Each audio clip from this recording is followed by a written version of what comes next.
te sientas triste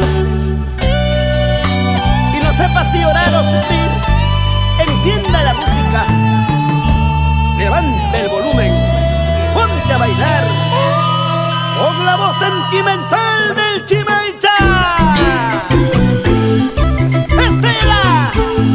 Estela Conde. Claro, y qué mejor con el estilo de los únicos cristales, cristales del amor, para que la sientas en tu corazoncito.